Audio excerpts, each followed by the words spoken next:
अंतरिक्ष ने हमेशा इंसानों को मोहित किया है।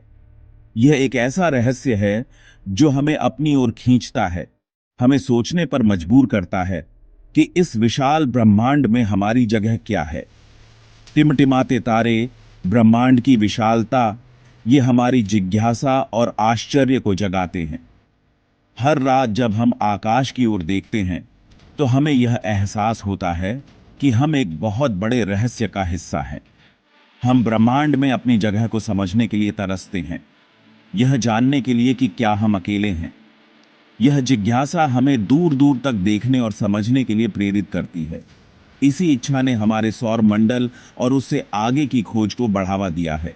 हमने चांद पर कदम रखा, मंगल ग्रह पर रोवर्स भेजे, और अब हमारी नजरें और भी दूर के सितारों पर हैं। इस भव्य ब्रह्मांडीय टेपेस्ट्री में प्रॉक्सिमा सेंटोरी का एक विशेष स्थान है।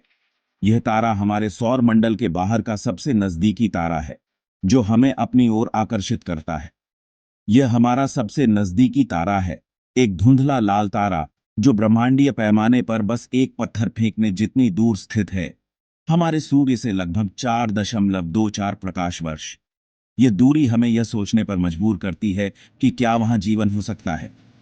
इसे समझने के लिए प्रकाश एक अद्भुत 1,86,000 मील प्रति सेकंड की गति से यात्रा करते हुए प्रॉक्सिमा सेंटोरी से हमारी आंखों तक अपनी यात्रा पूरी करने में 4 साल से ज्यादा समय लेता है। यह हमें ब्रह्मांड की विशालता का एहसास कराता है। यह निकटता प्रॉक्सिमा सेंटोरी को वैज्ञानिक अध्ययन के लिए और शायद एक दिन इंटरस्टेलर यात्रा के लिए भी एक प्रमुख लक्ष्य बनाती है। वैज्ञानिक इस तारे का अध्ययन कर रहे हैं ताकि हम और अधिक जान सकें। यह हमारे आसपास के ब्रह्मांड को समझने के लिए एक कदम है, पृथ्वी से परे जीवन को संभावित रूप से खोजने का एक मौका। प्रॉक्सिमा सेंटोरी के आसपास के ग्रहों की खोज हमें यह सोचने पर मजबूर करती है कि क्या वहां जीवन हो सकता है। प्रॉक्सिमा सेंटोरी की कहानी वैज्ञानिक खोज, आकर्षक संभावनाओं और अन्वेषण की स्थायी मानवीय भावना की कहानी है। यह हमें प्रेरित करती है कि हम अपनी सीमाओं से परे देखें और नए क्षितिजों की खोज करें। प्रॉक्सिमा सेंटोरी की खोज की कहानी 1915 में शुरू होती है।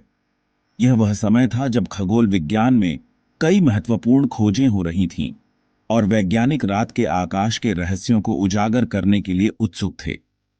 जोहान्सबर्ग, दक्षिण अफ्रीका में यूनियन वेधशाला में काम करने वाले एक स्कॉटिश खगोल शास्त्री रॉबर्ट इन्स ने अभूतपूर्व अवलोकन किया। इन्स, जो अपने समय के सबसे समर्पित खगोल शास्त्रियों में से एक थे, ने अपने जीवन का अधिकांश समय आकाश के रहस्यों को सुलझाने में बिताया। दक्षिणी आकाश की फोटोग्राफिक प्लेटों का अध्ययन करते समय उन्होंने एक धुंधले तारे को देखा जो अल्फा सेंटोरी नामक एक चमकीले बाइनरी स्टार सिस्टम के साथ चलता हुआ प्रतीत होता था। यह अवलोकन उनके लिए एक महत्वपूर्ण खोज साबित हुआ। इन्स ने समय के साथ इस धुंधले तारे की गति को सावधानीपूर्वक ट्रैक किया। उन्होंने देखा कि यह तारा धीरे धीरे लेकिन निश्चित रूप से अपनी स्थिति बदल रहा था, जो यह संकेत देता था कि यह तारा वास्तव में अल्फा सेंटोरी के साथ गुरुत्वाकर्षण से बंधा हुआ था। उन्होंने महसूस किया कि यह केवल एक संयोगपूर्ण संरेखण नहीं था, बल्कि अल्फा सेंटोरी का गुरुत्वाकर्षण से बंधा हुआ एक साथी था। यह खोज खगोल विज्ञान के क्षेत्र में एक महत्वपूर्ण मील का पत्थर थी। अल्फा सेंटोरी से भी हमसे इसकी निकटता ने इसे प्रॉक्सिमा सेंटोरी नाम दिया, जिसका अर्थ लैटिन में सेंटोरस का निकटतम तारा है। यह नाम इस तारे की विशेषता को दर्शाता है कि यह हमारे सौर मंडल के सबसे नजदीकी तारा है। इस खोज ने वैज्ञानिक समुदाय में हलचल मचा दी। खगोल शास्त्रियों और वैज्ञानिकों ने इस नई जानकारी पर चर्चा करने के लिए कई बैठकें की और इस खोज के महत्व को समझने की कोशिश की। हमारे इतने करीब एक तारा मिलना एक रोमांचक संभावना थी। यह खोज न केवल खगोल शास्त्रियों के लिए बल्कि आम जनता के लिए भी एक बड़ी खबर थी। इसने अनुसंधान के नए रास्ते खोले और ब्रह्मांड के विशाल विस्तार में हमारे जैसे अन्य ग्रह प्रणालियों की संभावना के बारे में अटकलों को हवा दी। प्रॉक्सिमा सेंटोरी की खोज ने हमें यह सोचने पर मजबूर कर दिया कि क्या हमारे सौर मंडल के बाहर भी जीवन हो सकता है। प्रॉक्सिमा सेंटोरी एक लाल बौना तारा है, एक प्रकार का तारा जो हमारे सूर्य से बहुत छोटा और ठंडा होता है। यह एक हल्की लालिमा के साथ चमकता है जो केवल दूरबीनों से दिखाई देता है। इसका द्रव्यमान हमारे सूर्य के द्रव्यमान का लगभग 8वां हिस्सा है और इसका व्यास लगभग 7वां हिस्सा है। यह प्रॉक्सिमा सेंटोरी को अन्य लाल बौनों की तुलना में भी अपेक्षाकृत छोटा और मंद तारा बनाता है। अपने छोटे आकार के बावजूद प्रॉक्सिमा सेंटोरी एक आकर्षक वस्तु है। यह एक फ्लेयर स्टार है, जिसका अर्थ है कि यह ऊर्जा के अचानक और तीव्र विस्फोटों का अनुभव करता है, जिससे भारी मात्रा में विकिरण निकलता है। माना जाता है कि ये फ्लेयर्स तारे के वायुमंडल में चुंबकीय गतिविधि के कारण होते हैं, जबकि वे प्रॉक्सिमा सेंटोरी को अध्ययन का एक गतिशील और दिलचस्प विषय बनाते हैं। वे किसी भी परिक्रमा करने वाले ग्रहों पर जीवन की संभावना के लिए भी चुनौतियां पेश करते हैं। वर्षों से खगोलविदों ने पता लगाया है कि प्रॉक्सिमा सेंटोरी आकाशगंगा के अपने कोने में अकेला नहीं है। यह तारा, जो हमारे सौरमंडल के सबसे नजदीकी तारा है, एक जटिल और विविध ग्रह प्रणाली का केंद्र है। यह एक आकर्षक ग्रह प्रणाली का घर है, जिसमें कम से कम 3 पुष्ट ग्रह हैं: प्रॉक्सिमा सेंटोरी बी, सी और डी। इन ग्रहों की खोज ने खगोल विज्ञान के क्षेत्र में एक नई क्रांति ला दी है, क्योंकि वे हमें यह समझने में मदद करते हैं कि हमारे सौर मंडल के बाहर भी जीवन की संभावना हो सकती है। इन ग्रहों ने वैज्ञानिकों और जनता की कल्पना को समान रूप से पकड़ लिया है, क्योंकि वे हमारे अपने से परे ग्रह प्रणालियों की विविधता के बारे में आकर्षक सुराग प्रदान करते हैं।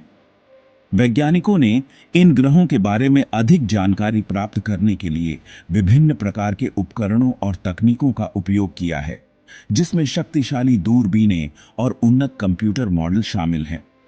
तीनों में सबसे दिलचस्प प्रॉक्सिमा सेंटोरी बी 2016 में खोजा गया था। इस ग्रह की खोज ने खगोलविदों के बीच एक नई उम्मीद जगाई, क्योंकि यह ग्रह हमारे सौर मंडल के बाहर जीवन की संभावना को दर्शाता है। ये एक चट्टानी ग्रह है जो पृथ्वी से थोड़ा बड़ा है और तारे के रहने योग्य क्षेत्र में परिक्रमा करता है, वह क्षेत्र जहां तापमान संभावित रूप से सतह पर तरल पानी का समर्थन कर सकता है। यह तथ्य इसे विशेष रूप से दिलचस्प बनाता है, क्योंकि तरल पानी जीवन के लिए एक महत्वपूर्ण घटक है।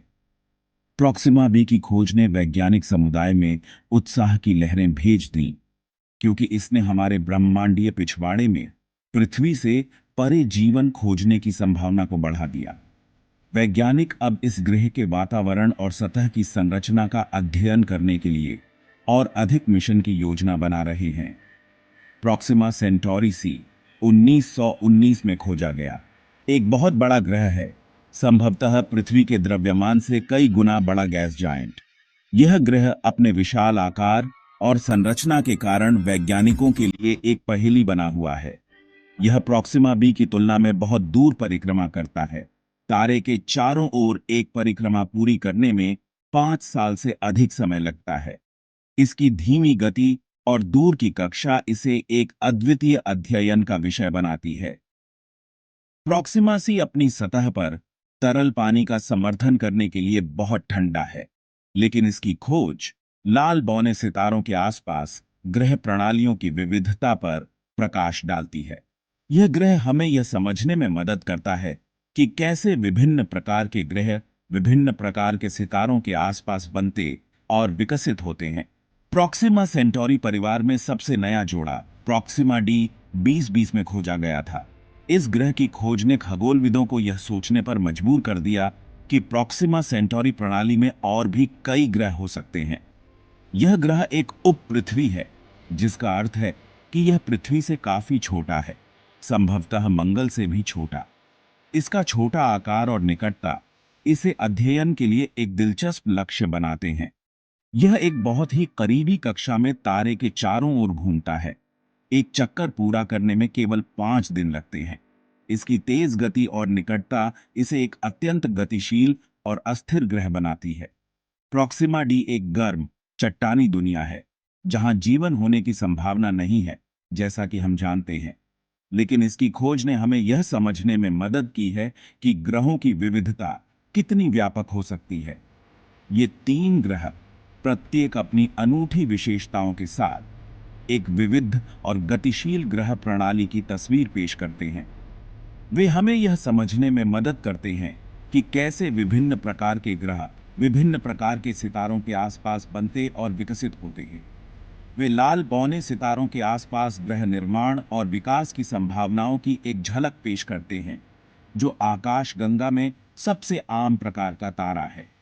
इन ग्रहों की खोज ने खगोलविदों को यह सोचने पर मजबूर कर दिया है कि हमारे ब्रह्मांड में और भी कई रहस्य छिपे हो सकते हैं, जिन्हें हमें अभी खोजना बाकी है।